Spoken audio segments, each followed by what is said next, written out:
and running away to burning someone's house to the ground. They come in all sorts of packages, but sometimes these pranks go a little too far and in some situations can leave people dead. Here are the top 5 most extreme pranks that got people killed. 16-year-old student Ryan Wilson was shot dead after attempting to prank gang members in Chicago. Wilson, a young man from Chicago suburb Naperville, went to the southern side of Chicago with his friend, pranking random people. According to Wilson's friend, the teenager approached a couple of Vice Lord gang members and said, "Are you ready to die?"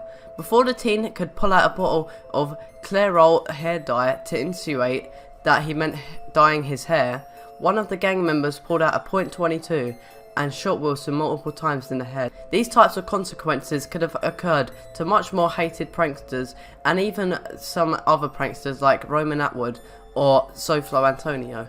So they are very, very lucky to be alive. Pamela Lau was a young lady who unfortunately is now only a cherished memory kept alive by friends and family. Police say that Gally and Pamela's 15-year-old brother were in the family house at 2531 Cambridge Drive when Pamela and a 12-year-old cousin decided to sneak into the Gally home to scare the pair inside. However, Gally thought an intruder had entered the home, prompting him to get Pamela's brother's gun and search the premises. After discovering noises coming from a closet, Gally opened fire. Tragically, the noises were coming from Pamela and her cousin, and Pamela was relentlessly shot dead.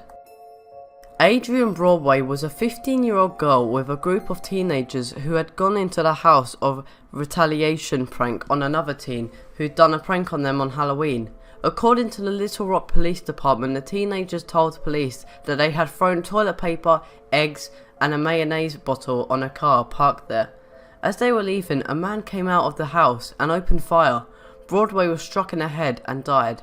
Another teenager, the driver, suffered injuries to his right arm and he was transported to a hospital where he was later treated and released.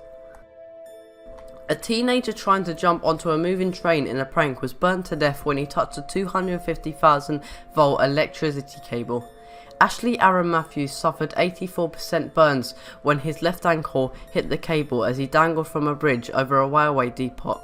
The horrific incident was captured on film by the 19-year-old's brother Jake, who then fled the scene with his friends. Ashley was found injured on top of the train and was rushed to a hospital, but he died the next day. Lastly, and probably most tragically, 17-year-old Sergei Kasper was a subject of a cruel plastic wrap prank that ultimately led to his death. The bully teen was reportedly wrapped in cling film. His arms and legs were bound and he was put into a toilet feet first.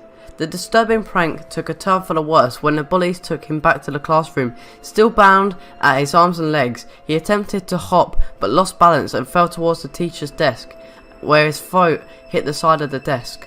The fall caused him to crush his throat. Most of the students reportedly continued to laugh at the fall until it wasn't quite evident that the boy's occasion was severe. Kasper was rushed to a local hospital where he later died, but that's not all. To make matters worse, the teacher was present throughout the whole entire incident and reportedly did nothing to stop the bullies from going on with the prank. If you ever see this extreme bullying going on, think of what the best thing to do is. If trying to stop the incident will do nothing, find someone else who will better help the situation, but never sit there to do nothing.